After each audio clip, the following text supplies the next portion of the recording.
1 kg of water contained in a 1.25 kilowatt kettle. ठीक है भाई, तो पावर दी गई है आपको 1.25 किलोवाट केटल यानी कि 1250 वॉट। ठीक है, calculate the time taken for the temperature of water to rise from 25 degree centigrade to its boiling point. तो बॉइलिंग पॉइंट तक पहुंचा है लेकिन कोई चेंज ऑफ स्टेट नहीं हुआ है। ठीक है, वेपर में गया है ऐसा नहीं बोला गया है, तो हम ऐसा मानेंगे भी नहीं। स्पेसिफिक हीट कैपेसिटी जो वाटर की है वो है 4.2। तो डेल्टा टी हम लोग लिख सकते हैं, डेल्टा टी छोटा मैं लिखना चाहूंगा, अब वो होगा 100 से लेके मतलब 25 से 100 तक गया है तो 75 डिग्री सेंटीग्रेड होगा। और बाकी अपना C 4.2 है। अब पहली बार यहां पर हम लोगों को पावर से डील करना है, इसीलिए ये काफी लास्ट में आने वाले क्वेश्चंस में से है, तो थोड़ा सा ध्यान से करेंगे। देखिए, हीट का फॉर्मूला होता है mc डेल्टा टी, लेकिन हीट Q है, Q को आप H भी लिख सकते हैं, हीट एनर्जी भी लिख सकते हैं, और हीट एनर्जी यानी एनर्जी हो जाएगा पावर मल्टीप्लाइड बाई टाइम। तो पावर मल्टीप्लाइड बाई टाइम भी mc डेल्टा टी लिखा जा सकता है। अब आप बस सब कुछ बैलेंस कर दीजिए, यहां पे 1250 हो जाएगा, टाइम हमें पता नहीं है, m आपको दिया हुआ है 1 kg, m 1 kg है। ठीक है भाई, तो 1c 4.2 और डेल्टा टी है 75। तो बस अब टी हो जाएगा कितना, 1250 को नीचे ले जाइए तो 125, 25 3 25 5 125 50।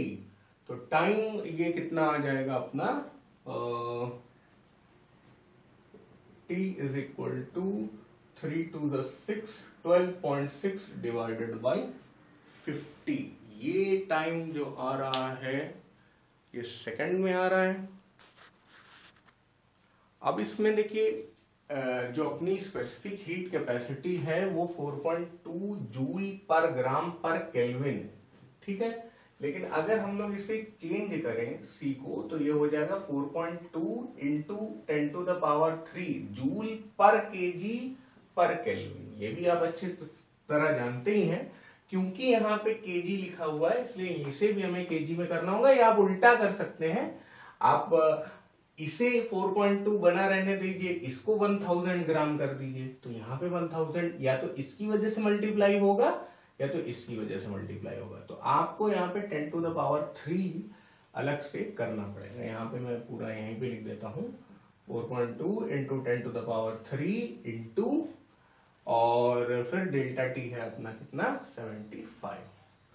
अब सब कुछ सही होना चाहिए, ये 100 और ये हो गया 10, तो एक तरीके से दिस इज 50 मल्टीप्लाइड बाई 50 जो है वो 2 से कट जाएगा, ये 126 इंटू 2, 252 सेकेंड।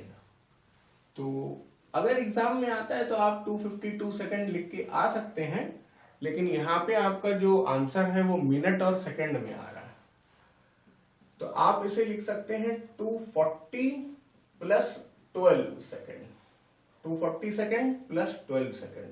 तो 240 सेकेंड को आप लिख सकते हैं 240 डिवाइडेड बाई 60 मिनट